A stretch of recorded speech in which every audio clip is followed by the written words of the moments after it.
ನಮ್ಮ ಜೀವನ ಇದು ದೇವನ ಕೊಡುಗೆ. ಇದು ಸಾಮಾನ್ಯವಾದದ್ದಲ್ಲ. ದೇವರೇ ನಮಗೆ ಇದನ್ನು ಉಡುಗೊರೆಯಾಗಿ ನಮಗೆ ಕೊಟ್ಟಿದ್ದಾನೆ. ಇದು ಗಾಡ್ ಗಿಫ್ಟ್ ಅಂತಿರ್ತಾರಲ್ಲ, ನಿನಗೆ ಗಾಡ್ ಗಿಫ್ಟ್ ಅದಪ್ಪ, ನೀನು ಸಾಮಾನ್ಯನಲ್ಲ. ಹಾಗೆ ಪ್ರತಿಯೊಬ್ಬ ಮನುಷ್ಯನೂ ಗಾಡ್ ಗಿಫ್ಟ್. ನಮ್ಮ ಜೀವನನೇ ಇದು ಒಂದು ದೇವನ ಉಡುಗೊರೆ. ಇದು ಸಾಮಾನ್ಯ ಜನರು ಮಾಡಿದ್ದಲ್ಲ. ಇದು ಗಾಡ್ ಮೇಡ್, ಮ್ಯಾನ್ ಮೇಡ್ ಅಲ್ಲ. ಇದನ್ನು ಮನುಷ್ಯ ಮಾಡಿಲ್ಲ. ನಮ್ಮ ಜೀವನವನ್ನು ದೇವರು ಮಾಡಿದ್ದಾನೆ. ಇಂಥ ಜೀವನವನ್ನು ನಾವು ಸಮೃದ್ಧಗೊಳಿಸಿಕೊಳ್ಬೇಕು. ಅದಕ್ಕೆ ಏನು ಮಾಡಬೇಕು ಅಂತಂದ್ರೆ, ಎಲ್ಲ ಋಷಿಗಳು, ಮುನಿಗಳು, ಸಂತರು, ಶರಣರು ಎಲ್ಲರೂ ಏನು ಹೇಳ್ತಾರೆ, ಒಂದು ಎರಡು ಕೆಲಸ ಮಾಡಿದ್ರೆ ನಮ್ಮ ಜೀವನ ಸಮೃದ್ಧ ಆಗ್ತದೆ ಮತ್ತು ಅದು ಸಾರ್ಥಕ ಆಗ್ತೈತಿ ಅಂತ ಹೇಳ್ತಾರೆ. ಏನು ಮಾಡಬೇಕು? ಮೊದಲನೇ ಕೆಲಸ, ನಮಗೇನಿದು ಒಂದು ಜೀವನ ಸಿಕ್ಕದ, ಇದನ್ನು ಬಡವು ಮಾಡಬಾರ್ದು. ಇದನ್ನು ಬರೇ ಗಳಿಸೋದಕ್ಕಾಗಿ, ಬರೇ ಸಂಗ್ರಹಿಸುವುದಕ್ಕಾಗಿ ಇದನ್ನು ಬಳಸಬಾರ್ದು. ಇದನ್ನು ಅನುಭವಿಸುವುದಕ್ಕಾಗಿ ಬಳಸಬೇಕು. ಮತ್ತು ಎರಡನೇದು, ಸತ್ಯವನ್ನು ಅರಿಯಬೇಕು. ಯಾವ ಮನುಷ್ಯ ಈ ಭೌತಿಕ ಜೀವನದಲ್ಲಿ ಅನುಭವಗಳನ್ನು ಶ್ರೀಮಂತ ಮಾಡ್ತಾನೆ ಮತ್ತು ಸತ್ಯವನ್ನು ಅರಿತುಕೊಳ್ತಾನೆ, ಅವನ ಜೀವನ ಸಮೃದ್ಧ ಆಯಿತು ಅಂತ ಅದರ ಅರ್ಥ. ಇಲ್ಲಾಂದರೆ ನಾವು ನಮ್ಮ ಜೀವನವನ್ನು ಹಾಳು ಮಾಡ್ಕೊಳ್ತೀವಿ. ಒಬ್ಬ ಕುಡುಕ ತಂದೆ ಕುಡಿದು ಎಲ್ಲ ಜೀವನ ಹಾಳು ಮಾಡಿಕೊಂಡಿದ್ದ. ಶರೀರದೊಳಗೆ ಏನೂ ಉಳಿದಿರಲಿಲ್ಲ. ಅವನಿಗೆ ಒಬ್ಬ ಮಗ ಇದ್ದ. ಮಗನ ಮೇಲೆ ಭಾಳ ಪ್ರೀತಿ ಅವನಿಗೆ. ಆ ಮಗ ಶಾಲೆ ಕಲಿಬೇಕು, ದೊಡ್ಡವ ಆಗಬೇಕು ಅಂತ ಕನಸು ಕಾಣ್ತಿದ್ದ. ಅದಕ್ಕೆ ಶಾಲೆಗೆ ಹಾಕಿದ್ದ. ಅವನಿಗೆ ಹುಡುಗನಿಗೆಲ್ಲ ಕಲಿಸ್ತಿದ್ದ. ಒಂದು ದಿವಸ ಆ ಹುಡುಗ ಒಂದು ಬುಕ್ಕದೊಳಗೆ ಪೆನ್ ತೊಗೊಂಡು ಎಲ್ಲ ಗೀಚ್ ಹಾಕ್ಕೊಂಡು ಕುಳಿತಿದ್ದ. ಎಲ್ಲ ಬುಕ್ ತುಂಬ ಬರೀ ಅಡ್ಡ ಉದ್ದ ಗೆರೆ ಕೊರೆದು ಗೀಚ್ ಹಾಕ್ತಿದ್ದ. ಅವರ ಅಪ್ಪ ನೋಡಿದಲ್ಲ, ಅವನಿಗನಿಸ್ತು, ಏನಪ್ಪ ಇದು, ಎಂಥ ಬುಕ್ಕೆಲ್ಲ ಹಾಳು ಮಾಡಿಬಿಟ್ಟು, ನೀನು ಕಲಿತು ದೊಡ್ಡವ ಆಗಬೇಕಂತ ನಾನು ಶಾಲೆ ಕಲಿಸ್ಲಿಕ್ಕೆ ಪ್ರಯತ್ನ ಮಾಡ್ತಾ ಇದ್ದಾನೆ, ಆದರೆ ನೀನು ಬುಕ್ಕನ್ನೆಲ್ಲ ಕೆಡಿಸ್ತಾ ಇದ್ದೀ ಅಂತ. ಅವಾಗ ಅವನು ಹುಡುಗ ಹೇಳಿದ, ನೋಡು, ಇದೇನು ಒಂದು 10 ರೂಪಾಯಿದ ಬುಕ್ ಅದು, ಒಂದು 10 ರೂಪಾಯಿದ ಪೆನ್ ಅದ. ನಾನು ಗೀಚ್ ಹಾಕಿ ಇದನ್ನು ಕೆಡಿಸಿದ್ದೀನಿ. ನಿನಗೆ ಇಷ್ಟಕ್ಕನೇ ಎಷ್ಟು ನೋವಾಗೈತಿ. ಆದರೆ ನಿನಗೆ ದೇವರನ್ನುವ ಈ ಸೃಷ್ಟಿ 100 ವರ್ಷದ ಒಂದು ಜೀವನವನ್ನು ಕೊಟ್ಟಿತ್ತು, ಸುಂದರವಾದಂಥ ಶರೀರವನ್ನು ಕೊಟ್ಟಿತ್ತು. ಅದನ್ನು ಬಳಸಿಕೊಂಡು ನೀನು ಹಾಡಿ ಜೀವನವನ್ನು ಸ್ವರ್ಗ ಮಾಡುವಂತ ಕೊಟ್ಟಿತ್ತು. ಆದರೆ ನೀನು ಕುಡಿಯೋದಕ್ಕಾಗಿ ಬರೀ ಜೀವನವನ್ನೆಲ್ಲ ಹಾಳು ಮಾಡಿದಿ. ಆ ದೇವರಿಗೆ ಎಷ್ಟು ನೋವಾಗಿರಬೇಕು ಅಂತ ಆತ ಹೇಳಿದ. ನಾವು ಈ ಬದುಕನ್ನು ಅರಿತುಕೊಂಡು, ಅದರ ಮೌಲ್ಯವನ್ನು ಅರಿತುಕೊಂಡು, ಅದನ್ನು ಶ್ರೀಮಂತ ಮಾಡಲಿಕ್ಕೆ ಕಲಿತುಕೊಳ್ಬೇಕು. ಇದ್ರಾಗ ಎಲ್ಲ ಅದ ನಮ್ಮ ಜೀವನದಾಗ.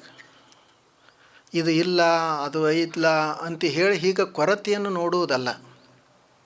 ಈಗ ನೋಡ್ರಿ, ಅಪ್ಪುಗಳು ಹೇಳ್ತಿದ್ರು, ಇಲ್ಲೆಲ್ಲ ಹೂ ತಂದಿಟ್ಟಾರ, ಎಲ್ಲ ಚೆಂಡು ಹೂ ಅದಾವ, ಗುಲಾಬಿ ಹೂ ಅದಾವ, ಉಳಿದೆಲ್ಲ ಹೂಗಳದಾವ. ಈ ಹೂ ಎಲ್ಲಿ ಬೆಳಿತಾವು ಅಂತಂದ್ರೆ ಎಲ್ಲಿ ಹೊಲಸಿರ್ತದೆ ಅಲ್ಲೇ ಬೆಳಿತಾವೆ. ಹೂವಿಗೆ ಯಾರೂ ಹಾಲನ್ನು ಎರೆಯುವುದಿಲ್ಲ. ಹೂವಿಗೆ ಎಲ್ಲ ಕೊಳಚಿ ನೀರನ್ನೇ ಹಾಕ್ತೀವಿ. ನಮ್ಮ ಮನೆಯಾಗ ಯಾವುದು ಬೇಡಾಗಿರ್ತದ ಅದನ್ನೇ ಹೋಗಿ ಬಳ್ಳಿಗೆ ಹಾಕ್ತೀವಿ. ಎಲ್ಲ ದುರ್ವಾಸ ಇರ್ತದೆ.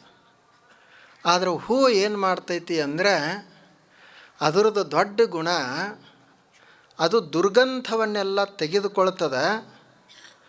ತೆಗೆದುಕೊಂಡು ಯಾರು ದುರ್ಗಂಧ ಕೊಟ್ಟಾರ ಅವ್ರನ್ನ ಬೈಕೊಂತ ಹೋಗೋದಿಲ್ಲ. ಅವರು ದುರ್ಗಂಧ ಕೊಡುವಾರ ಯಾಕ, ನಾನು ಸುಗಂಧವನ್ನು ಕೊಡಬೇಕಂತ ಅದನ್ನು ಸುಗಂಧವನ್ನಾಗಿ ಮಾಡ್ತದೆ. ಕುರೂಪವನ್ನೇ ಸುರೂಪನ್ನಾಗಿ ಮಾಡ್ತದೆ. ಅದಕ್ಕೆ ಒಂದು ದಿವಸ ಅದು ದೇವನ ತಲೆಯನ್ನು ಏರುತ್ತದೆ. ಅದು ನಮ್ಮ ಹಾಗೇನೆ ಬರೀ ಜಗತ್ತನ್ನು ಇನ್ನೊಬ್ಬರನ್ನು ಬೈಕೊಂತನೇ ಕುಳಿತಿತ್ತು ಅಂದರೆ ನಮ್ಮಂಗೆ ಸಾಮಾನ್ಯ ಆಗೇನೆ ಇರ್ತಿತ್ತು. ಆದರೆ ಯಾರು ಅದಕ್ಕೆ ಕೊಳಚಿ ನೀರು ಹಾಕ್ಯಾರ ಅವ್ರನ್ನೂ ಅದು ನೋಡುವುದಿಲ್ಲ. ತನ್ನ ಹತ್ತಿರ ಏನೈತೆ ಅದನ್ನು ಯೋಚಿಸುವುದಿಲ್ಲ.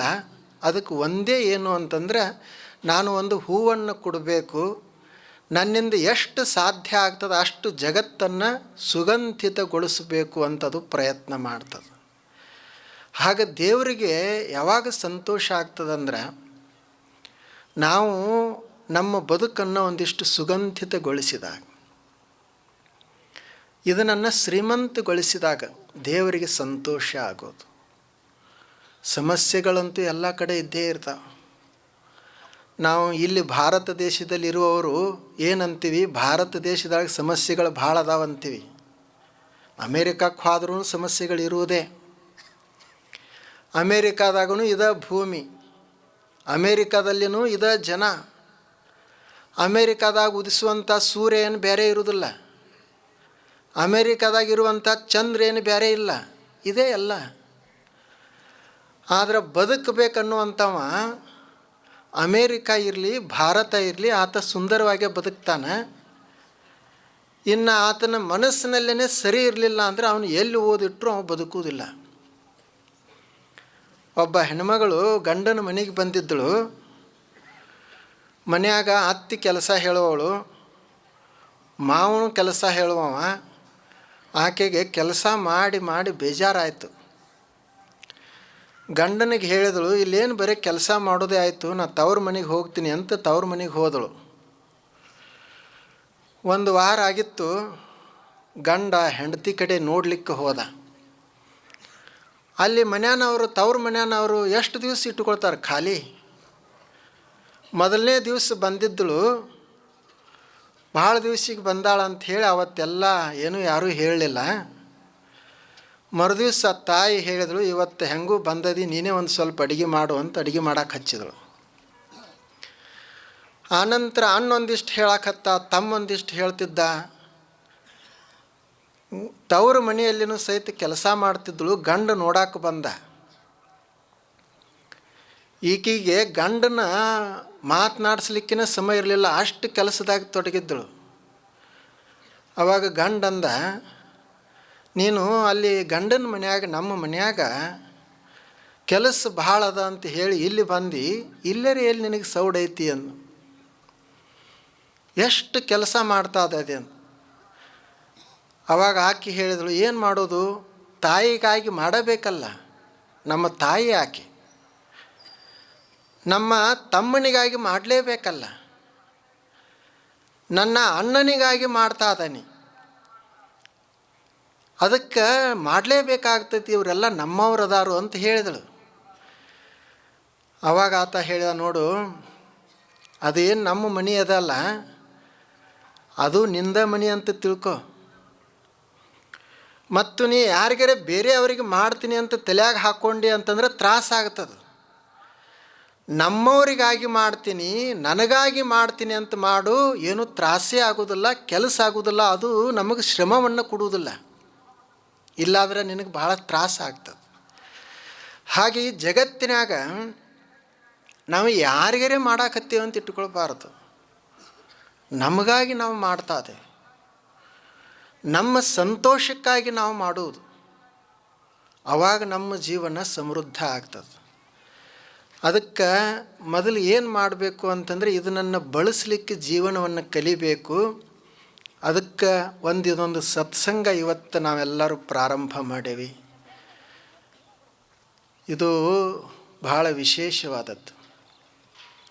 ಅಪ್ಪುಗಳವರು 10 ವರ್ಷದ ಹಿಂದೆ ಇದೇ ಗ್ರೌಂಡ್ದಾಗ ಪ್ರವಚನ ಹೇಳಿದರು ಅಂತ ಇಲ್ಲಿ ಅವರೆಲ್ಲರೂ ಹೇಳ್ತಿದ್ರು. ನಾನು ಒಂದು ತಿಂಗಳವಾಗ ಅವ್ರ ಜೋಡಿ ಇಲ್ಲೇ ಇದ್ದೆ. ಒಂದು ಸಲ ಅನ್ನಿಸ್ತದ, ಹೇಳೋರು ಹೇಳ್ತಿರ್ತಾರೆ, ಗ್ರೌಂಡ್ ಅದೇ, ಸ್ಟೇಜ್ ಅದೇ, ಮೈಕ್ ಹಚ್ಚವನು ಅವನೇ, ಕಾರ್ಯಕ್ರಮ ಆಯೋಜನೆ ಮಾಡಿದವರು ಅವರೇ, ಮತ್ತು ಹೇಳೋರು ಯಾರು? ಹೇಳೋರು ಒಬ್ಬರೇ ಬದಲದಾರ. ಆದರೆ ಅವರು ಅಪ್ಪುಗಳ ಶಿಷ್ಯರು ಅಂತಿದ್ದರು. ಅವ್ರದ್ದೊಂದು ದೊಡ್ಡ ಗುಣ ಅದು. ನಾವು ಅವರಿಗೆ ಶಿಷ್ಯರು ಆಗ್ತೀವಿಲ್ಲೋ ಗೊತ್ತಿಲ್ಲ, ಆದರೆ ಕಾಣಲಿಕ್ಕೇನು ಏನು ತಪ್ಪಿಲ್ಲ. ರಾಮ ತ್ರೇತಾಯುಗದಾಗ ಆಗಿ ಹೋಗ್ಯಾನ. ತ್ರೇತಾಯುಗ ಆಗಿ ಹೋಗಿ ದ್ವಾಪರ ಯುಗ ಮುಗಿದು ಕಲಿಯುಗ ಬಂದದ. ಈ ಕಲಿಯುಗದಾಗ 5 ವರ್ಷ ಆಗ್ಯದ. ಈಗ ಒಂದು ಕಲ್ಲಿನ ಮೂರ್ತಿಯನ್ನು ಕೂಡಿಸಿ, ಈ ಕಲ್ಲಿನ ಮೂರ್ತಿನೇ ತ್ರೇತಾಯುಗದೊಳಗೆ ಆಗಿ ಹೋಗಿರುವಂಥ ಬಾಲರಾಮ ಇವನೇ ಅಂತ ತಿಳ್ಕೊಳ್ಳುವಂಥ ನಾವಿರುವಾಗ, ಮತ್ತು ಮನೆ ಆಗಿರೋಂಥ ಹೋಗಿರುವಂಥ ಗುರುಗಳು ಈಗ ಯಾಕಿಲ್ಲ ಅಂತ ತಿಳ್ಕೊಳ್ಬೇಕು ಅಂತ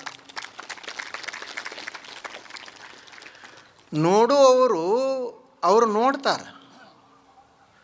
ನೋಡದೇ ಇರುವಂಥ ಮನುಷ್ಯರಿಗೆ ಅವರಿಗೆ ಸ್ವತಃ ಕಂಡರೂ ಸಹಿತ ಅವ್ರಿಗೆ ಕಾಣೋದಿಲ್ಲ. ಈಗ ನಾವು ಈ ಭಾವಚಿತ್ರದಲ್ಲಿ ಅಪ್ಪುಗಳನ್ನು ಕಾಣ್ತೀವಿ.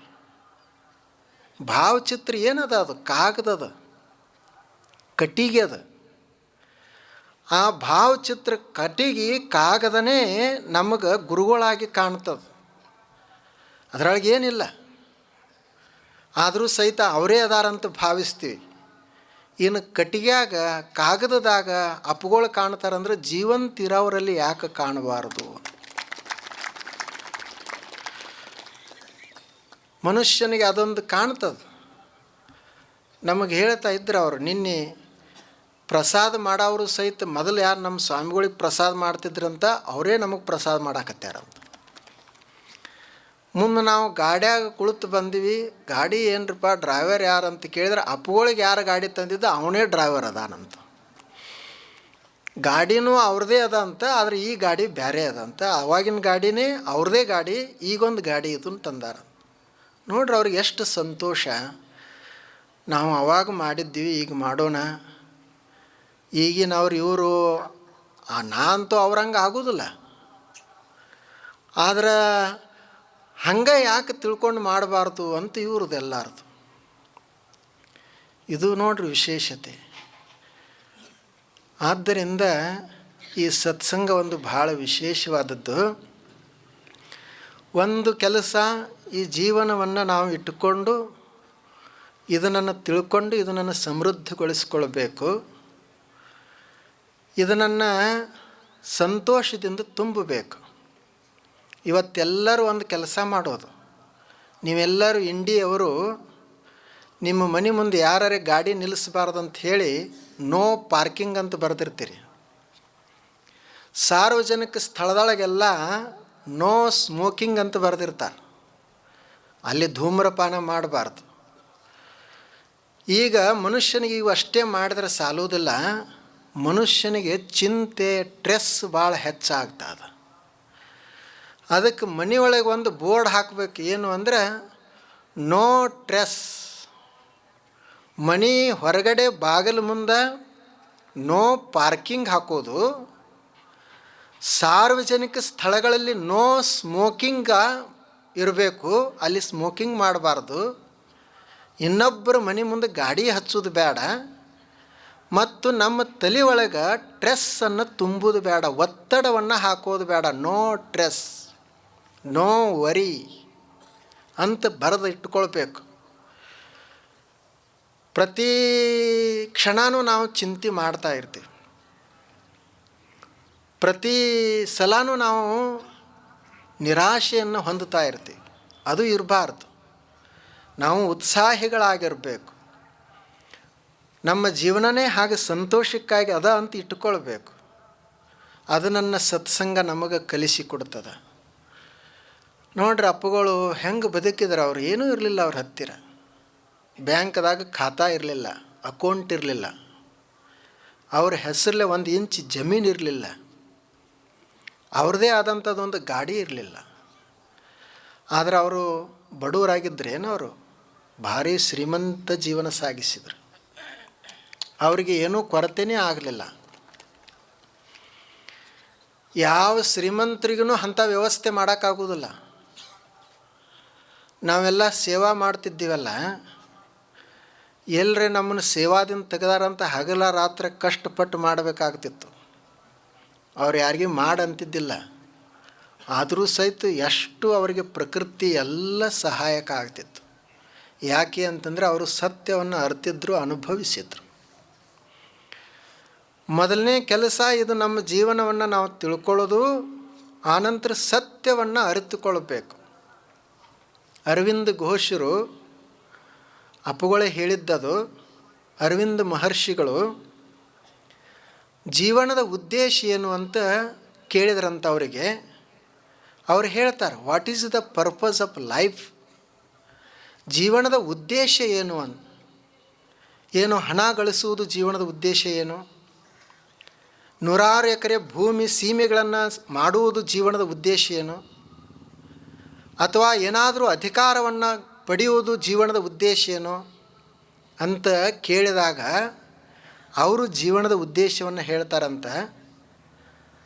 The purpose of life is that to find divine and to serve divine. ಜೀವನದ ಉದ್ದೇಶ ಏನು ಅಂದರೆ ಸತ್ಯವನ್ನು ಅರಿತುಕೊಳ್ಳುವುದು. ಅದಕ್ಕೆ ಅವರು ದಿವ್ಯತೆ ಅಂತ ಕೊಟ್ಟಾರ. ಸತ್ಯವನ್ನು ಅರಿತುಕೊಳ್ಳುವುದು ಮತ್ತು ಆ ಸತ್ಯದ ಸಲುವಾಗಿ ಸ್ವಲ್ಪ ಶ್ರಮಿಸುವುದು, ಅದೇ ಜೀವನದ ಉದ್ದೇಶ. ಸತ್ಯವನ್ನು ಅರಿಲಾರದ ಮನುಷ್ಯ ಏನೂ ಮಾಡಲಿಕ್ಕಾಗೋದಿಲ್ಲ. ದೊಡ್ಡವ ಯಾರು? ಚನ್ನಬಸವಣ್ಣವರು ಹೇಳ್ತಾರೆ, ಯಾವ ಮನುಷ್ಯ ದೊಡ್ಡವಪ್ಪ?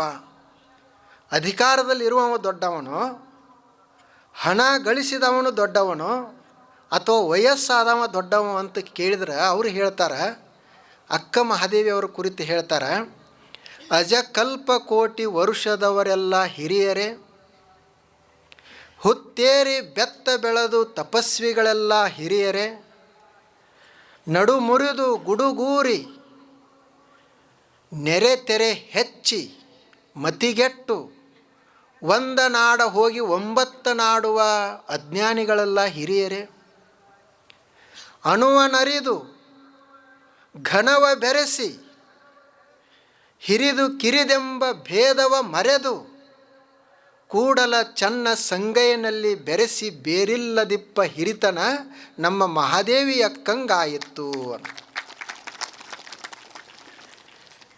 ಯಾರು? ಅಜಕಲ್ಪ ಕೋಟಿ ವರ್ಷದವರೆಲ್ಲ ಹಿರಿಯರೇ. 100 ವರ್ಷ ಬದುಕಿದವ್ರು ಹಿರಿಯರಲ್ಲ, ಅಜಕಲ್ಪ ಕೋಟಿ ವರ್ಷ ಬದುಕ್ಯಾರ, ಅವರೇ ಹಿರಿಯರೇನು? ಹುತ್ತೇರಿ ಬೆತ್ತ ಬೆಳೆದು ತಪಸ್ವಿಗಳೆಲ್ಲ ಹಿರಿಯರು, ಸಾವಿರಾರು ವರ್ಷಗಳವರೆಗೆ ತಪಸ್ಸು ಮಾಡ್ಯಾರ, ಅವ್ರು ಹಿರಿಯರೇನು? ಇನ್ನು ಶರೀರೆಲ್ಲ ಹಣ್ಣಾಗ್ಯದ, ಮುಪ್ಪಿನವರಾಗ್ಯಾರ, ಅವ್ರು ಹಿರಿಯರೇನು? ಇವರು ಯಾರೂ ಹಿರಿಯರಲ್ಲ. ಯಾರು ಹಿರಿಯರು ಅಂತಂದ್ರೆ ಅವ್ರು ಹೇಳ್ತಾರೆ, ಘನವ ಬೆರೆಸಿ ಅಂದರೆ ಸತ್ಯವನ್ನು ಕೂಡಿಕೊಂಡು, ಅಣುವನ್ನು ಅರಿತು, ಸತ್ಯವನ್ನು ಅರಿತು, ಹಿರಿದು ಕಿರಿದೆಂಬ ಭೇದವನ್ನು ಮರೆತು, ಯಾರು ಕೂಡಲ ಚನ್ನ ಸಂಗಯ್ಯನಲ್ಲಿ ಅಗಲಲಾರ್ದಂಗೆ ಕೂಡಿರ್ತಾರೆ, ಸತ್ಯದ ಜೊತೆಗೆ ಒಂದಾಗಿರ್ತಾರೆ. ಅವರು ಸಣ್ಣವ್ರು ಇರಬಹುದು, ದೊಡ್ಡವರು ಇರಬಹುದು, ಹೆಣ್ಣುಮಕ್ಳು ಇರ್ಬೋದು, ಪುರುಷರಿರ್ಬೋದು. ಅವರು ದೊಡ್ಡವರು ಅಂತ. ಆ ಮನುಷ್ಯ ಸುಖವಾಗಿ ಇರ್ತಾನೆ ಮತ್ತು ಆತ ಸಂತೋಷವಾಗಿರ್ತಾನೆ. ಸತ್ಯವನ್ನು ಅರಿಯುವುದು ಜೀವನದ ಮುಖ್ಯ ಧ್ಯೇಯ. ನಾವೆಲ್ಲ ಸುಖ ಪಡಬೇಕಂತ ಬಯಸ್ತೀವಲ್ಲ, ನಿಜವಾದ ಸುಖ ಯಾವಾಗ ಸಿಗ್ತದಂದರೆ ನಾವು ಸತ್ಯವನ್ನು ಅರ್ಥಾಗನೇ ಸಿಗೋದು. ಈ ಪ್ರಪಂಚ ಎಲ್ಲಿವರೆಗೆ ಇರ್ತದೆ ಅಲ್ಲಿವರೆಗೆ ಇದು ಹೆಚ್ಚು ಕಡಿಮೆ ಇದ್ದೇ ಇರ್ತದೆ. ನಾವು ಒಂದು ದಿವಸ ಶೂನ್ಯರಾದಾಗನೇ ಸಂತೋಷ ಸಿಗೋದು. ನೋಡಿ, ನೀವು ಗಣಿತದಲ್ಲಿ ಒಂದಕ್ಕೂ ಸಮಾಧಾನ ಇಲ್ಲ, ಎರಡಕ್ಕೂ ಸಮಾಧಾನ ಇಲ್ಲ. 0 ಒಂದದ, ಅದೊಂದು ನಿಶ್ಚಿಂತದ. 1 2 ಸಮೀಪ ಹೋಯ್ತಂದ್ರೆ ನಾ ಸಣ್ಣವಂತ ಅನ್ನಿಸ್ತದ ಅದಕ್ಕೆ. ಮತ್ತು 1 ಇನ್ನೂ ನಾನು ಹೆಚ್ಚಾಗಬೇಕಂತ ಬಯಸ್ತದೆ. ಆದರೆ 0ಕ್ಕೆ ಏನು ಹೆಚ್ಚಾಗಬೇಕಂತಿಲ್ಲ, ಕಡಿಮೆ ಆಗಬೇಕಂತಿಲ್ಲ. ಯಾರ ಹತ್ತಿರ ಹೋಗಿ ಕುಳಿತರೂ ಸಹಿತ ಅದು ನಾನು ಸಣ್ಣದು ಅನ್ನೋದಿಲ್ಲ, ದೊಡ್ಡದು ಅನ್ನೋದಿಲ್ಲ, ಯಾಕಂದ್ರೆ 0 ಅದು. ಹಾಗೆ ಯಾವ ಮನುಷ್ಯ ಸತ್ಯವನ್ನು ಅರ್ತಿರ್ತಾನೆ ಆತ ಯಾವಾಗಲೂ ಸಂತೋಷಿಯಾಗಿರ್ತಾನೆ. ನಾವು ತಿಳ್ಕೊಳ್ಳಾರ್ದವರು ನಂದು ಇವತ್ತು ಹೆಚ್ಚಾಯಿತು, ಇವತ್ತು ಕಡಿಮೆ ಆಯಿತು, ಒಬ್ಬರ ಹತ್ತಿರ ಹೋದ್ವಿ ಅಂದರೆ ದೊಡ್ಡವರಾಗಿ ಕಾಣ್ತೀವಿ, ಒಬ್ಬರ ಹತ್ತಿರ ಹೋದ್ವಿ ಅಂದರೆ ಸಣ್ಣವರಾಗಿ ಕಾಣ್ತೀವಿ. ಇವತ್ತು ಸುಖ ಇರ್ತದ, ನಾಳೆ ದುಃಖ ಇರ್ತದ. ಈ ಪ್ರಪಂಚ ಹೀಗೆ ಇರುವುದಿದು. ಆದರೆ ಯಾವಾಗ ನಮಗೆ ಶಾಶ್ವತವಾದ ಸುಖ ಸಿಗ್ತದಂದ್ರೆ ನಾವು ಸತ್ಯವನ್ನು ಅರ್ಥಾಗ. ಅದನ್ನೇ ಅವರು ಹೇಳಿದರು, ಭಗವದ್ಗೀತೆಯಲ್ಲಿನೂ ಹೇಳಿದರು.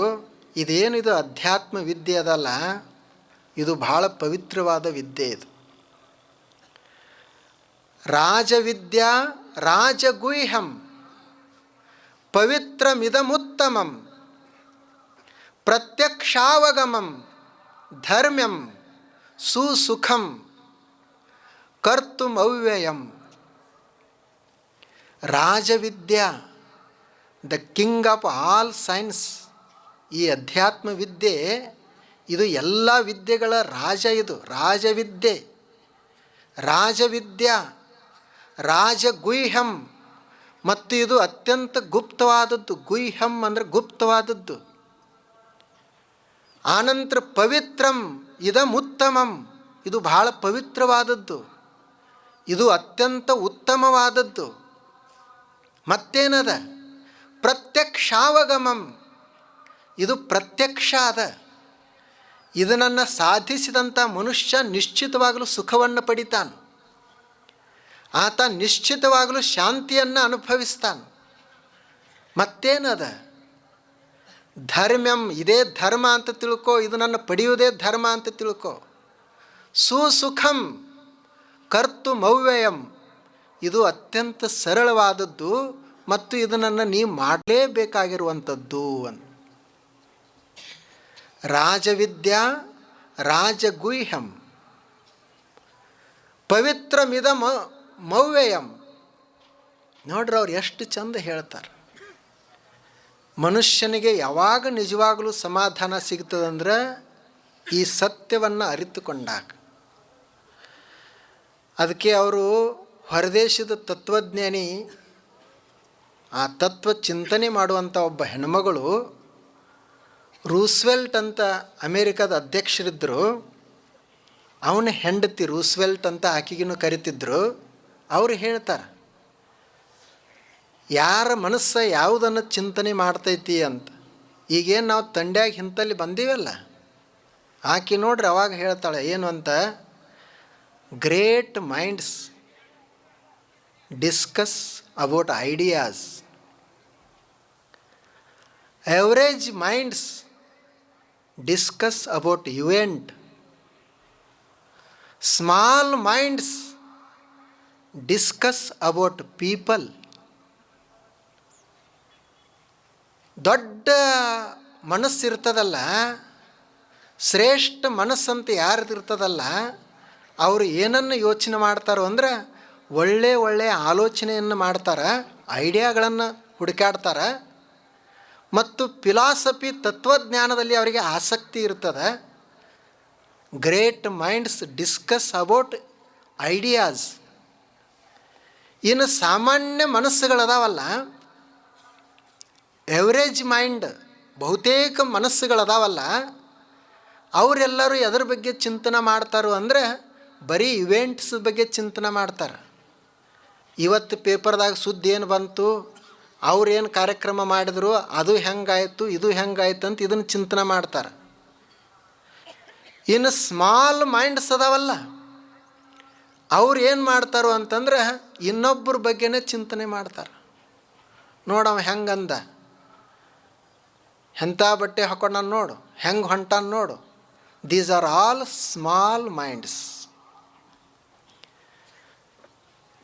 ಈಗ ನೀವೆಲ್ಲರೂ ಏನು ಇಲ್ಲಿ ಬಂದು ತಂಡ್ಯಾಗ ಬಂದು ಕುಳ್ತಾರಲ್ಲ,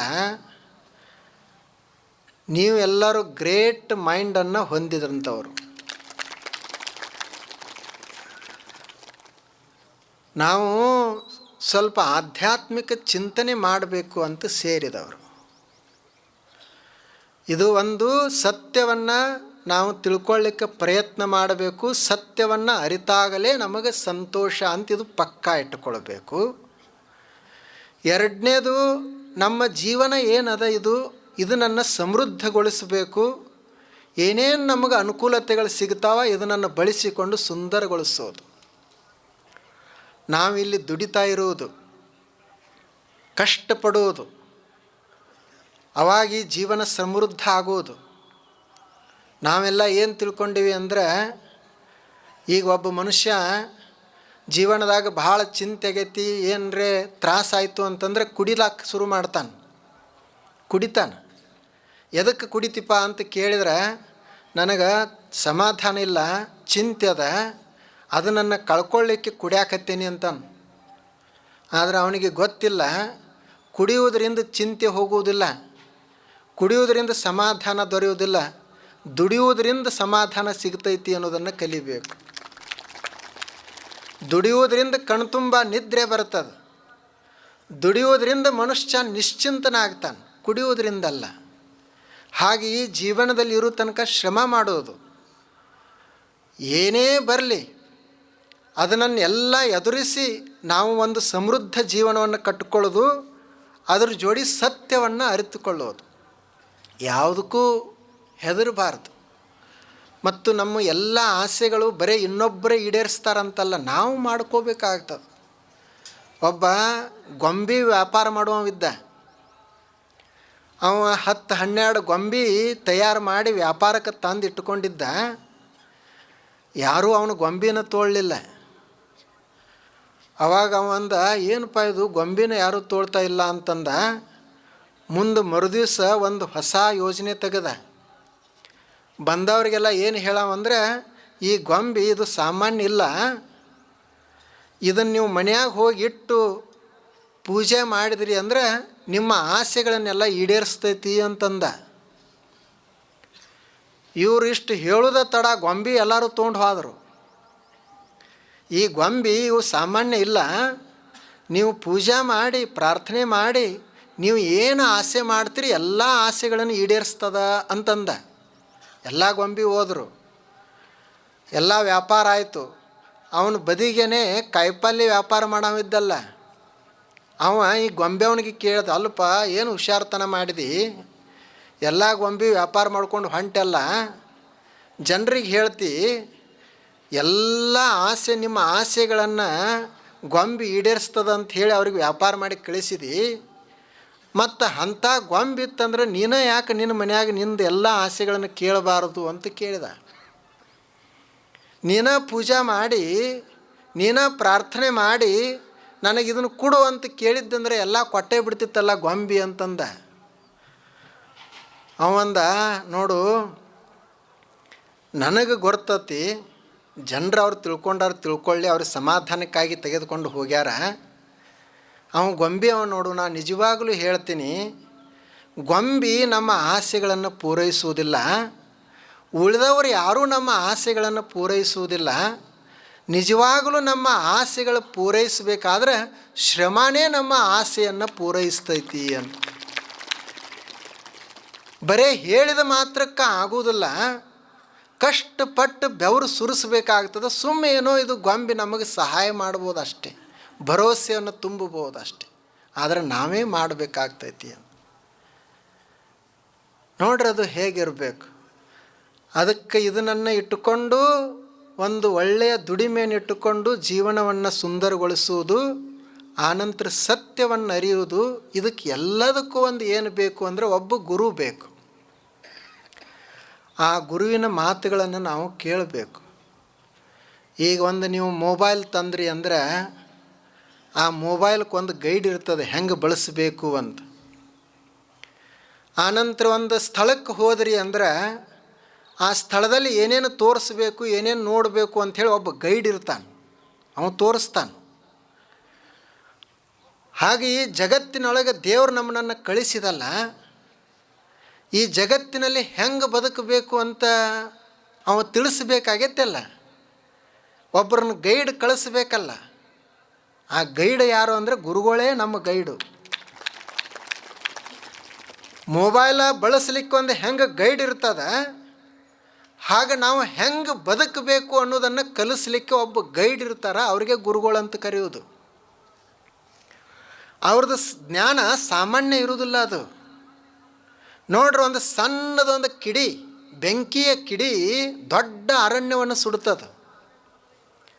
ದೊಡ್ಡ ಅರಣ್ಯವನ್ನು ಸುಡಲಿಕ್ಕೇನು ಒಂದು ಕ್ವಿಂಟಲ್ ಗಟ್ಟಲೆ ಟನ್ ಗಟ್ಟಲೆ ಬೆಂಕಿ ಬೇಕಾಗ್ತದೆ ಏನು? ಏನಿಲ್ಲ, ಒಂದು ಸಣ್ಣದೊಂದು ಕಿಡಿ, ಒಂದು ಸಣ್ಣ ಬೆಂಕಿ ಕಿಡಿ ದೊಡ್ಡ ಅರಣ್ಯವನ್ನೆಲ್ಲ ನಾಶ ಮಾಡ್ತದಲ್ಲ.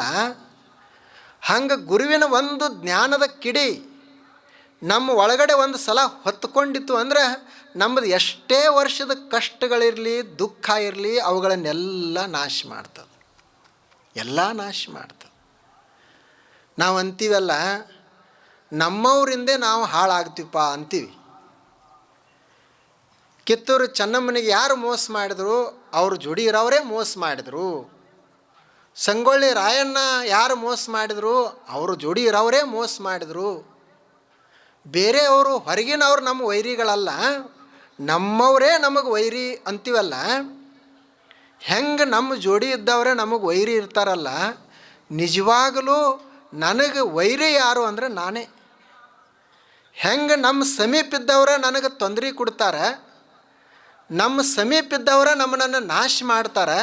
ಹಂಗೆ ಒಂದು ವೇಳೆ ನನ್ನ ಶರೀರನೇ ನನಗೆ ಸಹಾಯ ಇರಲಿಲ್ಲ ಅಂದರೆ, ನನ್ನ ವಿಚಾರಗಳೇ ನನಗೆ ಸಹಾಯಕ ಇರಲಿಲ್ಲ ಅಂದರೆ ನಾನೇ ಹಾಳಾಗ್ತೀನಿ. ನನ್ನನ್ನು ಮೊದಲು ಸುಧಾರಿಸಿಕೊಳ್ಬೇಕು. ನಮ್ಮನ್ನು ಸುಧಾರಿಸುವಂಥ ಗುರು ಒಬ್ಬ ನಮಗೆ ಸಿಗಬೇಕು. ಆತ ನಮ್ಮನ್ನು ಸುಧಾರಿಸ್ತಾನೆ. ಈಗ ಆ ಗುರುವಿನ ಅವಶ್ಯಕತೆ ಭಾಳ ಅದ. ಈಗ ನೀವು ಒಂದು ಟವರ್ ಇಲ್ಲಿ ಇಂಡಿ ಒಳಗೆ ಒಂದು BSNL ಟವರ್ ಹಾಕಿದ್ರಿ ಅಂದರೆ BSNL ನೆಟ್ವರ್ಕ್ ಬರ್ತದೆ. ಜಿಯೋ ಟವರ್ ಇತ್ತಂದ್ರೆ ಜಿಯೋ ನೆಟ್ವರ್ಕ್ ಬರ್ತದೆ.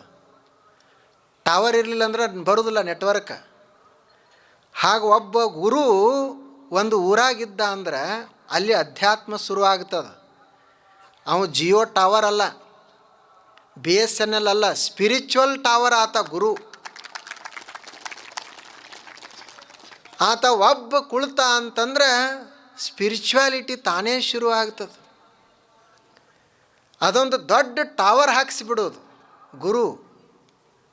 ಅದನ್ನೇ ನಮ್ಮ ಸರ್ವಜ್ಞ ಕವಿ ಎದಕ್ಕೆ ಹೇಳಿದರು ಅಂತಂದ್ರೆ, ನೋಡಪ್ಪ, ನೀ ಏನರೇ ಮಾಡು, ಏನರೇ ಆಗಿರು, ಎತ್ತಾಗಿ ತೊತ್ತಾಗಿ ಹಿತ್ತಲದ ಗಿಡವಾಗಿ ಮತ್ತೆ ಗುರುವಿನ ಪಾದದ ಕೆರುವಾಗಿ ಗುರುವಿನ ಹತ್ತಿರವಿರಿಸಂದ ಸರ್ವಜ್ಞ.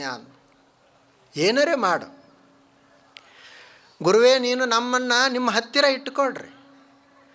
ನಿಮಗೆ ಒಂದು ಎತ್ತು ಮಾಡ್ಕೊಳ್ತಿದ್ರಿ ಅಂದ್ರೆ ನಮ್ಮನ್ನು ವಾಹನ ಮಾಡಿಕೊಡ್ರಿ, ಎತ್ತು ಮಾಡಿಕೊಡ್ರಿ. ತೊತ್ತು ಮಾಡಿಕೊಡ್ರಿ, ಒಬ್ಬ ಸೇವಕನನ್ನಾಗಿ ಮಾಡಿಕೊಡ್ರಿ. ತೊತ್ತ ಅಂದರೆ ಸೇವಕ. ಆನಂತರ ನಿಮಗೆ ಸೇವೆಕ್ಕೂ ನಾವು ಯೋಗ್ಯ ಇರಲಿಲ್ಲ ಅಂದ್ರೆ ಒಂದು ನಿಮ್ಮ ಹಿತ್ತಲದಾಗಿ ಗಿಡಾರೇ ಮಾಡಿರಿ, ಗಿಡ ಆಗಿರ್ತೀವಿ. ನಮ್ಮನ್ನು ನೀವು ಗಿಡ ಮಾಡದಿದ್ರೂ ಅಷ್ಟು ಯೋಗ್ಯತೆ ನಮಗೆ ಇರ್ದಿದ್ರೆ ಕೊನೆಗೆ ನಿಮ್ಮ ಕಾಲಾಗ ಹಾಕ್ಕೊಳ್ಳುವಂಥ ಚಪ್ಪಲರೇ ಮಾಡಿಕೊಡ್ರಿ. ನಿಮ್ಮ ಚಪ್ಪಲಾಗ್ಯರೆ ನಿಮ್ಮ ಸಮೀಪ ಇರ್ತೀವಿ ನೋಡ್ರಿ. ಅವ್ರದ್ದು ಎತ್ತಾಗಿ ತೊತ್ತಾಗಿ ಹಿತ್ತಲದ ಗಿಡವಾಗಿ ಗುರುವಿನ ಪಾದದ ಕೆರುವಾಗಿ ನಿಮ್ಮ ಹತ್ತಿರದಲ್ಲಿರಿಸಂದ ಸರ್ವಜ್ಞ. ಅಷ್ಟೆಲ್ಲ ಯಾಕೆ ಕೇಳ್ಕೊಂಡ್ರು ಅಂದರೆ ಗುರುವಿನಲ್ಲಿ ಒಂದು ಅಂಥದ್ದು ಶಕ್ತಿ ಸಾಮರ್ಥ್ಯ ಇರ್ತದೆ. ಆತ ಒಬ್ಬ ಸಾಮಾನ್ಯ ವ್ಯಕ್ತಿಯನ್ನು ಅಸಾಮಾನ್ಯ ವ್ಯಕ್ತಿಯನ್ನಾಗಿ ಮಾಡ್ತಾನೆ. ಅದನ್ನು ನಾವೆಲ್ಲ ಅನೇಕ ಮಹಾಪುರುಷರ ಜೀವನದಲ್ಲಿ ನೋಡ್ತೀವಿ. ರಾಮಕೃಷ್ಣ ಪರಮಹಂಸರು, ವಿವೇಕಾನಂದರು, ಪರಮಹಂಸರು ಬರೀ 52 ವರ್ಷ ಬದುಕಿದರು. ವಿವೇಕಾನಂದರು 38 ವರ್ಷ ಬದುಕಿದರು. ರಾಮಕೃಷ್ಣ ಪರಮಹಂಸರು ದೇಹ ಬಿಟ್ಟ ಬಳಿಕ ಅವ್ರಿಗೆ ಇವರೊಂದು 30-40 ಜನ ಶಿಷ್ಯರಿದ್ದರು. ಇನ್ನೆಲ್ಲ ಎಲ್ಲಿರೋದು, ಅವ್ರು ಮೊದಲು ದೇವಸ್ಥಾನದಾಗಿರ್ತಿದ್ರು, ಎಲ್ಲಿರೋದು ಅಂತ ಹೇಳಿ ಕಲ್ಕತ್ತದಾಗ ಒಂದು ಬಾಡಿಗೆ ಮನೆ ಮಾಡಿದರು. ಆದರೆ ಆ ಬಾಡಿಗೆ ಮನೆಯಾಗೂ ಭಾಳ ದಿವಸ ಇರಲಿಕ್ಕಾಗಲಿಲ್ಲ. ಯಾಕೆ ಅಂದರೆ ಬಾಡಿಗೆ ಕೂಡ ಅಷ್ಟು ಹಣ ಇರಲಿಲ್ಲ ಇವ್ರ ಹತ್ತಿರ. ಅಲ್ಲಿಂದ ಬಿಟ್ಟು ಊರು ಹೊರಗಡೆ ಒಂದು ಭೂತ್ ಬಂಗ್ಲಾ ಅಂತಿತ್ತು, ಅಲ್ಲಿ ಉಳ್ಕೊಂಡ್ರು. ಅಲ್ಲಿ ಯಾರೂ ಇರ್ತಿರ್ಲಿಲ್ಲ, ಭೂತ್ ಬಂಗ್ಲಾ ಅದು, ಅಲ್ಲಿ ಉಳ್ಕೊಂಡ್ರು. ಅಲ್ಲಿನೂ ಇರಲಿಲ್ಲ ಭಾಳ ದಿವಸ. ವಿವೇಕಾನಂದರು ರಾಜಸ್ಥಾನಕ್ಕೆ ಬಂದರು, ಉಳಿದ ಶಿಷ್ಯರು ಎಲ್ಲೆಲ್ಲೋ ಹೋದರು. ಅಲ್ಲಿ ರಾಜಸ್ಥಾನದಲ್ಲಿ ಬಂದಾಗ ಅಲ್ಲಿ ಒಬ್ಬ ರಾಜ ಇವ್ರನ್ನ ಅಮೇರಿಕಕ್ಕೆ ಕಳಿಸ್ತಾರೆ. ಅವರ ಹತ್ತಿರ ಹಣ ಎಷ್ಟಿತ್ತು ಅಂದರೆ ವಿವೇಕಾನಂದರ ಹತ್ತಿರ ಅಮೇರಿಕಕ್ಕೆ ಹೋಗಲಿಕ್ಕೆ ಎಷ್ಟು ಬೇಕೋ ಅಷ್ಟೇ ಹಣ ಇತ್ತು. ಆದರೆ ಗುರುವಿನ ಶಕ್ತಿ, ಗುರುವಿನ ಅನುಗ್ರಹ ಹೆಂಗಿರ್ತದೆ ನೋಡ್ರಿ. ಪರಮಹಂಸರು ಹೇಳಿ ಹೋಗಿದ್ರೆ ನಿಮಗೇನೂ ಕೊರತೆ ಆಗೋದಿಲ್ಲ ಅಂತ. ಇವರು ಹಡಗಿನಿಂದ ಹೋಗಿ ಅಮೇರಿಕಕ್ಕೆ ಇಳಿತಾರೆ. ಅಲ್ಲೊಬ್ಬ ಹೆಣ್ಮಗಳು ಇವರಿಗೆ ಭೇಟಿ ಆಗ್ತಾಳೆ. ನೀವು ಇವತ್ತು ನಮ್ಮ ಮನೆಗೆ ಬರಬೇಕು, ನನಗೊಂದು ಪ್ರೇರಣೆ ಆಗ್ಯದ, ಇಂಥ ಒಬ್ಬ ಸಾಧು ಬರ್ತಾನೆ, ಸನ್ಯಾಸಿ ಬರ್ತಾರೆ, ನೀವು ಅವ್ರಿಗೆ ರಕ್ಷಣೆ ಕೊಡಬೇಕು ಅಂತ ಒಂದು ಪ್ರೇರಣೆ ಆಗೈತಿ ಅಂತ ಹೇಳ್ತಾರೆ. ಆಕೆ ಎಲ್ಲ ವ್ಯವಸ್ಥೆ ಮಾಡಿ ಇವ್ರನ್ನ ಎಲ್ಲಿ ಮುಟ್ಟಿಸ್ತಾಳು ಅಂದ್ರೆ ಅದೇನು ಸರ್ವಧರ್ಮ ಸಮ್ಮೇಳನ ನಡೆದಿತ್ತು ಚಿಕಾಗೋಕ್ಕೆ ಮುಟ್ಟಿಸುವಂಥ ಕೆಲಸ ಮಾಡ್ತಾಳೆ. ಅಲ್ಲಿ ಮಾತನಾಡಿದ ಇವರು ಭಾಷಣಗಳು, ಮಾತುಗಳು ಇಡೀ ಜಗತ್ತಿನ ತುಂಬ ಪ್ರಸಾರ ಅದು. ಇವತ್ತು ರಾಮಕೃಷ್ಣ ಆಶ್ರಮಗಳು ಜಗತ್ತಿನ ತುಂಬ ಬಂದು ಶಿಷ್ಯರಿಗೆ ಇರಲಿಕ್ಕೆ ಮನೆ ಇರಲಿಲ್ಲ, ಬಾಡಿಗೆ ಮನೆ ಆಗಿದ್ದರು. ಅವ್ರಿಗೆ ಉಣ್ಲಿಕ್ಕೆ ಅನ್ನ ಸಹಿತ ಸಿಗ್ತಿರಲಿಲ್ಲ. ಅಷ್ಟು ಕಷ್ಟಪಟ್ಟು ಇದ್ದರೂ ಸಹಿತ ಒಬ್ಬ ಶ್ರೇಷ್ಠ ತಪಸ್ವಿ ಗುರುವಿನ ಶಕ್ತಿ ಏನು ಮಾಡಿತು ಅಂದರೆ ಆ ಜ್ಞಾನವನ್ನು ಜಗತ್ತಿನ ತುಂಬ ಪ್ರಸಾರ ಆಗುವಂಗೆ ಮಾಡಿತು. ಹಾಗೆ ನಮ್ಮ ಅಪ್ಪುಗಳದು ಮತ್ತು ಅಪ್ಪುಗಳು ಗುರುಗಳಾಗಿರುವಂಥ ಮಲ್ಲಿಕಾರ್ಜುನ ಅಪ್ಪುಗಳದು ಅಂಥದ್ದೇ ಒಂದು ಸಾಮರ್ಥ್ಯ. ಈಗ ನಾವೆಲ್ಲ ಬರೀ ಅಪ್ಪುಗಳನ್ನು ನೋಡೇವಿ. ಇವರು ಹೆಂಗೆ ನಿರಾಭಾರ ಇದ್ರಲ್ಲ, ಇವ್ರಕ್ಕಿಂತಲೂ ಅಷ್ಟೇ ನಿರಾಭಾರ ಮಲ್ಲಿಕಾರ್ಜುನ ಅಪ್ಪುಗಳವರು. ಅವರು ಅವ್ರದ್ದೇ ಒಂದು ಗ್ರಂಥವನ್ನು ಬರ್ಕೊಂಡಾರ, ಪುರಾಣ ಅಂತ. ಅದಕ್ಕೆ ಶಿವಾನಂದ ಪುರಾಣ ಅಂತ ಇಟ್ಟಾರ ಹೆಸರ. ಅವರು ಹೇಳ್ತಾರೆ ಗುರುಗಳ ಶಕ್ತಿ ಹೆಂಗೆ ಕೆಲಸ ಮಾಡ್ತೈತಿ ಅಂತ. ಅವರು ಇರೋ ತನಕ ಶಿವಾನಂದ ಅಪ್ಪುಗಳದ್ದು ಒಂದು ಭಾವಚಿತ್ರ, ಅದಕ್ಕೆ ಉದ್ದಾಗಿ ಸಾಷ್ಟಾಂಗ ನಮಸ್ಕಾರ ಹಾಕೋರು. ಅದರಾಗ ಪುಸ್ತಕದಾಗ ಹೇಳ್ಕೊಂಡಾರ, ಅವರು ಇಲ್ಲಿಂದ ಕೊಳ್ಳೇಗಾಲಕ್ಕೆ ಹೋದ್ರಂತ. ಅದು ನಿಜಗುಂಡ್ರ ಕ್ಷೇತ್ರ. ಅಲ್ಲಿ ಕೈವಲ್ಯ ಪದ್ಧತಿ ಅಂತ ಏನೊಂದು ಗ್ರಂಥ ಬರೆದಾರ ನಿಜಗುಣ ಶಿವಯೋಗಿಗಳು. ಅವರು ತಪಸ್ಸು ಮಾಡಿದಂಥ ಶಂಭುಲಿಂಗನ ಬೆಟ್ಟ ಅದು, ಅಲ್ಲಿಗೆ ಹೋಗಬೇಕು ಅಂತ ಇವ್ರು ಹೋದರು. ಇವರು ಆವಾಗಿನ ಕಾಲಕ್ಕೆ ಏನು ಫೋನ್ ಇಲ್ಲ, ಪತ್ತಾ ಇಲ್ಲ. ಹೋದರು. ಅಲ್ಲಿ ಹೋದ ನಂತರ ಒಬ್ಬ ಮನುಷ್ಯ ಬರ್ತಾನೆ ಇವತ್ತು ಇವ್ರ ಹತ್ತಿರ, ನೀವು ನಮ್ಮ ಮನೆಗೆ ಇವತ್ತು ಬರಬೇಕು, ಸ್ನಾನ ಪೂಜೆ ಪ್ರಸಾದ ನಮ್ಮ ಮನೆಯಲ್ಲೇ ಆಗಬೇಕು ಅಂತ. ಅವಾಗ ಇವ್ರು ಅಂತಾರೆ, ನಿನಗೆ ಯಾರು ಹೇಳಿದರು? ನಾ ಅಂತೂ ಹಾಗೆ ಬಂದೆ, ಯಾರಿಗೂ ಹೇಳಿಲ್ಲ ಸಹಿತ, ನಿನಗೆ ಯಾರು ಹೇಳಿದರು ಅಂತ. ಆವಾಗ ಅವ್ರು ಹೇಳ್ತಾರೆ, ರಾತ್ರಿ ನನಗೊಬ್ಬರು ಬಂದು ಹೀಗೊಬ್ಬ ಸನ್ಯಾಸಿ ಬರುವದಾನ, ಗದಗದಿಂದನೋ ವಿಜಯಪುರದಿಂದನೋ, ನೀನು ಅವ್ರನ್ನ ಇವತ್ತು ಅವರು ನಿಮ್ಮ ಮನೆಗೆ ಕರ್ಕೊಂಡು ಹೋಗಬೇಕು, ಪ್ರಸಾದ ಮಾಡಿಸಿ ಕಳಿಸ್ಬೇಕು ಅಂತ ಪ್ರೇರಣೆ ಆಗೈತಿ ಅಂತ ಹೇಳಿದರು. ಅವ ಬಂದ ತಕ್ಷಣನೇ ಇವ್ರಿಗೆ ಕೇಳ್ತಾನೆ, ನೀವೇ ಏನು ಹಿಂಗೆ ಕೇಳಿದ ತಕ್ಷಣವೇ ಇವರು ಹೇಳ್ತಾರೆ. ನೋಡ್ರಿ ಹೇಗೆ ಸಂಬಂಧ ಇರಬೇಕು. ಗುರುವಿನ ಶಕ್ತಿ ಅದು ಕೆಲಸ ಮಾಡ್ತದೆ. ಅವರು ಮಲ್ಲಿಕಾರ್ಜುನ ಅಪ್ಪುಗಳು ಅವರು ಪ್ರವಚನ ಹೇಳಲಾರ್ದ ಊಟ ಮಾಡ್ತಿದ್ದಿಲ್ಲ. ಹೀಗೆ ಒಂದು ಸಲ ಒಂದು ಮನೆಗೆ ಹೋದರು, ಅವರಿಗೆ ಹಸು ಆಗಿತ್ತು. ಅವರು ಮನೆಯವ್ರು ಹೇಳಿದ್ರು, ಏನರ ಸ್ವಲ್ಪ ಪ್ರಸಾದ ಮಾಡಿರಿ ಅಂತ. ಅವಾದ್ರೆ ಇವ್ರು ಹೇಳಿದರು, ನಂದು ಒಂದು ನಿಯಮ ಐತಿ, ನಾನು ನಮ್ಮ ಗುರುಗಳಿಗೆ ಒಂದು ಕೊಟ್ಟೇನೆ ವಚನ. ನಂದು ನಿಯಮ ಏನೈತಿ ಅಂದರೆ ಪ್ರವಚನ ಹೇಳಲಾರ್ದ ಊಟ ಮಾಡಂಗಿಲ್ಲ. ನಿಮ್ಮ ಮನೆಯ ಊಟ ನಾ ಮಾಡಬೇಕಾಗಿತ್ತಂದ್ರೆ ಮೊದಲು ನೀವು ಇಬ್ಬರು ಗಂಡ ಹೆಂಡತಿ ಕುಳಿತುಕೊಂಡು ನಾನು ಪ್ರವಚನ ಕೇಳಬೇಕು, ಆನಂತರ ಊಟ ಮಾಡೋದು. ಹಾಗೆಲ್ಲ ಕಷ್ಟಪಟ್ಟಾರಂತ ಇಂಥ ನಡೆದಾಡುವ ದೇವರು ತಯಾರಾಗ್ಯಾರ. ಸುಮ್ಮನೆ ಆಗಲಿಲ್ಲ ಅವರು. ಅದಕ್ಕೆ ಎಷ್ಟೋ ವರ್ಷಗಳ ಶ್ರಮ ಅದ, ಎಷ್ಟೋ ವರ್ಷಗಳ ತಪಸ್ಸದ, ಅದು ಕೆಲಸ ಮಾಡ್ತದೆ. ಅಂಥ ಗುರುಗಳನ್ನು ನಾವು ಸ್ಮರಿಸ್ತಾ ಅವರ ಮಾತುಗಳನ್ನು ನೆನಪಿಸಿಕೊಳ್ಳುವಂಥ ಒಂದು ಕಾರ್ಯಕ್ರಮ ಇದು. ಇದು ಒಂದು ವಿಶೇಷವಾದಂಥ ಕಾರ್ಯಕ್ರಮ. ಅವರು ಇದೇ ಒಂದು ಸ್ವಲ್ಪ ತಿಂಗಳಲ್ಲಿ ನವಂಬರ್ ಡಿಸೆಂಬರ್ದಲ್ಲೇ 2013ರಲ್ಲಿ ಇಲ್ಲಿ ಪ್ರವಚನವನ್ನು ಮಾಡಿದ್ರು. ಅದರ ನೆನಪು ಆಗಲಿ ಅಂಥೇಳಿ ನಾವೆಲ್ಲರೂ ಇಲ್ಲಿ ನೀವೆಲ್ಲ ಕೂಡಿದ್ದೀರಿ. ಬಹಳ ಸಂತೋಷ. ಕಾರ್ಯಕರ್ತರು ಎಲ್ಲ ಯುವಕರು ಹಿರಿಯರು ಬಹಳ ಶ್ರಮಪಟ್ಟು ಕಾರ್ಯಕ್ರಮವನ್ನು ಆಯೋಜನೆ ಮಾಡ್ಯಾರ. ಇಷ್ಟು ದೊಡ್ಡ ಗ್ರೌಂಡ್ ಎದಕ್ಕೆ ಹಿಡ್ದಾರಂದ್ರೆ, ನಾ ಭಾಳ ಚಲೋ ಪ್ರವಚನಕಾರ ಅದನೆ ಅಂತ ಹಿಡ್ದಿಲ್ಲ. ಅವರು ಇಂಡ್ಯಾಗ ಕೇಳೋರು ಹೆಚ್ಚದಾರ, ಅವ್ರಿಗೆ ಜಾಗ ಕಡಿಮೆ ಆಗಬಾರ್ದಂತ ಹಿಡ್ದಾರ. ನಾ ಭಾಳ ಅಷ್ಟು ಪ್ರವಚನ ಹೇಳೋದಿಲ್ಲ, ಏನೋ ಅಪ್ಪುಗಳು ಏನು ನೆನಪಿಸ್ಕೊಡ್ತಾರ ಅಷ್ಟೇ ಹೇಳೋದು. ಮತ್ತು ಎಲ್ಲ ನಿಮಗೆ ಗೊತ್ತಿರಲಾರ್ದು ಹೇಳಕ್ಕೆ ನಾ ಏನು ಕಂಪ್ಯೂಟ್ರ್ ಅಲ್ಲ, ನಾನು ನಿಮ್ಮಂಗೆ ಒಬ್ಬ ಮನುಷ್ಯ ಅದನ್ನು. ನನಗೆ ಎಷ್ಟು ತಿಳಿತದ ಅಷ್ಟು ನಾ ಹೇಳಬೇಕು. ಇಲ್ಲಿ ಎದಕ್ಕೆ ಕೂಡೋದು ಅಂತಂದ್ರೆ ಅವರನ್ನು ಸ್ಮರಣೆ ಮಾಡೋದು. ಒಂದು 4 ಮಾತುಗಳು ನಮ್ಮ ತಲೆ ಒಳಗೆ ಅವರು ಬರಲಿ ಅಂತ ಹೇಳಿ ಕೂಡುವುದು, ಇದೇ ಒಂದು ಸತ್ಸಂಗ. ಮತ್ತಿದು ತಂಡ ಅದಲ್ಲ, ತಂಡ ಎದಕ್ಕೆ ಬಿಡ್ತೈತಿ ಅಂದ್ರೆ ನಮ್ಮನ್ನು ಪರೀಕ್ಷೆ ಮಾಡೋಕೆ ಬಿಡ್ತದೆ ಅದು. ನೋಡು ನೀವು ಪ್ರವಚನಕ್ಕೆ ಹೋಗ್ತೀನಿ ಅಂತಾನಲ್ಲ, ಹೆಂಗೆ ಹೋಗ್ತಾನೆ ನೋಡೋಣ ಅಂತ ತಂಡಿ ಬಿಡ್ತದೆ. ತಂಡಿರಲಿಲ್ಲ ಮಸ್ತ್ ಪೈಕಿ ನಮಗೆ ಅನುಕೂಲ ಆದಾಗ ಬರೋದು, ಯಾರು ಬೇಕಾದಾರು ಬರ್ತಾರೆ. ಅದಕ್ಕೆ ಬರಲಿಕ್ಕೆ ದಾರಿಯಲ್ಲಿ ತೊಂದರೆಗಳಿರಬೇಕು, ವಿಪರೀತ ತಂಡಿರಬೇಕು. ಇಲ್ಲಿ ಹಾಸಾಕ ಕೂಡಾಕ ಏನೂ ತೊಂದರೆ ಅನುಕೂಲತೆ ಇರಬಾರ್ದು, ತೊಂದರೆ ಇರಬೇಕು. ಅದನ್ನು ಎಲ್ಲ ಲೆಕ್ಕಿಸದೆ ಬಂದು ಯಾರು ಕೂಡ್ತಾರಲ್ಲ ಅವನಲ್ಲಿ ಖರೆ ಆಸಕ್ತಿ ಐತೆ ಅಂತ ಅದರ ಅರ್ಥ.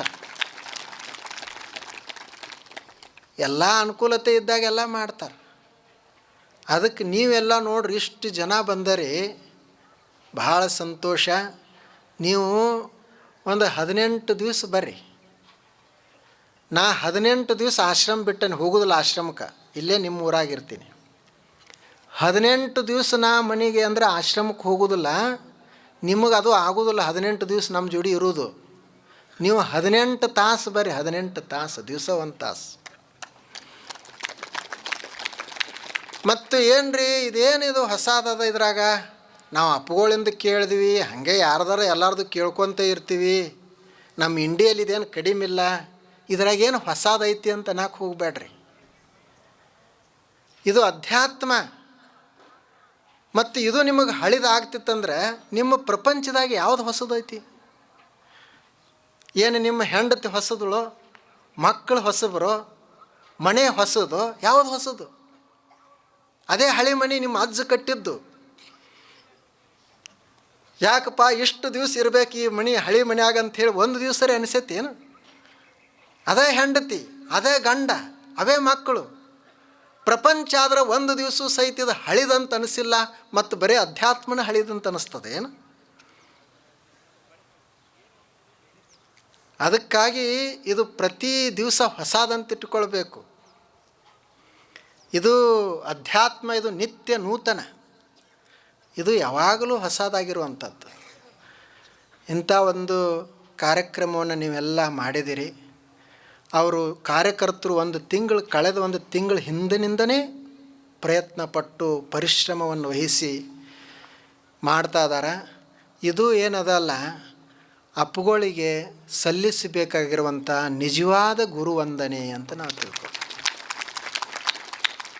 ಒಂದು ದಿವಸ ಬಂದು ಎಲ್ಲೋ ಒಂದು ದಿವಸ ಹೀಗೆ ಒಂದು 4 ಹೂವು ಹಾಕಿ ಹೋಗೋದಲ್ಲ. ಆದರೆ ನೀವೇನೋ 18 ದಿವಸಗಳವರೆಗೆ ಮಾಡಬೇಕಂತ ಪ್ರಯತ್ನ ಮಾಡ್ತಾ ಇದ್ದಾರೆ. ಬಹಳ ಸಂತೋಷ.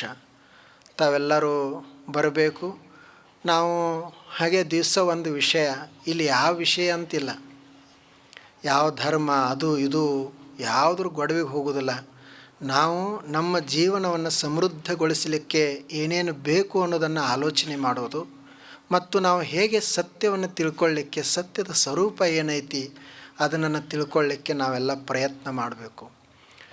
ಮತ್ತು ಗುರು ಆತ ಬರೀ ವ್ಯಕ್ತಿ ಅದಾನಂತ ಇಟ್ಕೊಳ್ಬಾರ್ದು. ಗುರು ಶಿಷ್ಯ, ಗುರುಗೆ ನಾವು ಗುರುವೇ ನಮಃ ಅಂತೀವಿ. ಗುರು ಭಾಳ ದೊಡ್ಡವ, ಆದರೆ ಶಿಷ್ಯ ಏನು ಕಡಿಮೆ ಅಲ್ಲ. ಶಿಷ್ಯನೇ ಇರಲಿಲ್ಲ ಅಂದ್ರೆ ಗುರು ಎಲ್ಲಿರ್ತಿದ್ದ? ಗುರು ಅಂತ ಯಾರಿಗೆ ಅಂತಾರೆ? ಯಾರಿಗೆ ಶಿಷ್ಯರದಾರ ಅವ್ರಿಗೆ ಗುರು ಅಂತಾರೆ. ಯಾರಿಗೆ ತಂದೆ ಅಂತಾರೆ? ಯಾರಿಗೆ ಮಕ್ಕಳದಾವ ಅವ್ರಿಗೆ ತಂದೆ ಅಂತಾರೆ. ಸುಮ್ಮನೆ ಇರೋರಿಗೆಲ್ಲ ತಂದೆ ಅನ್ನಂಗಿಲ್ಲ. ಆಗ ಗುರು ಮತ್ತು ಶಿಷ್ಯರ ಸಂಬಂಧ ಅದು ಒಂದು ಅನ್ಯೋನ್ಯವಾದದ್ದು. ಅಲ್ಲಿ ಯಾರು ಸಣ್ಣವರಲ್ಲ, ದೊಡ್ಡವರಲ್ಲ. ಇಷ್ಟೇ, ಅದು ಜ್ಞಾನ ಆಗಬೇಕು. ಗುರು ನಮಗೆ ಏನು ಕೊಡ್ತಾನಂದ್ರೆ ಅವನು ಏನೂ ಕೊಡೋದಿಲ್ಲ. ಈಗ ಒಂದು ಆರಿದ ದೀಪ ಇರ್ತದೆ, ಇನ್ನೊಂದು ಹೊತ್ತಿದ ದೀಪದ. ಆ ಹೊತ್ತಿದ ದೀಪ ಈ ಆರಿದ ದೀಪಕ್ಕೆ ಏನು ಕೊಡ್ತದೆ? ಈಗ ನೀವು ಹೀಗೆ ಹೋಗಿ ಅದಕ್ಕೆ ದೀಪ ಹಚ್ಚಿಸಿದ್ರಿ ಅಂದರೆ ಇದು ಬೆಳಗ್ಲಿಕ್ಕೆ ಶುರು ಮಾಡ್ತದೆ. ಅದೇನು ತನ್ನ ಬತ್ತಿ ಕೊಟ್ಟಿಲ್ಲ, ಎಣ್ಣೆ ಕೊಟ್ಟಿಲ್ಲ, ಪಣತಿ ಕೊಟ್ಟಿಲ್ಲ, ಆದರೆ ಈ ಆರಿದ ದೀಪವನ್ನು ಬೆಳಗುವಂಗೆ ಮಾಡಿತು. ಹಾಗೆ ನಾವು ಶಿಷ್ಯರು ಒಂದು ಆರಿದ ದೀಪ ಇದ್ದಂಗೆ, ಗುರು ಅಂದ್ರೆ ಬೆಳಗುವ ದೀಪ ಇದ್ದಂಗೆ. ಆ ಗುರು ನಮಗೆ ಏನು ಕೊಡ್ತಾನೆ? ಅವೇನು ಸಂಪತ್ತು ನಮಗೆ ಕೊಡೋದಿಲ್ಲ, ಮತ್ತೇನರ ನಮಗೆ ಕೊಡೋದಿಲ್ಲ, ನಮ್ಮನ್ನು ಬೆಳಗುವಂಗೆ ಮಾಡ್ತಾನೆ. ನಾವು ಬೆಳಕಾಗಬೇಕಷ್ಟೆ.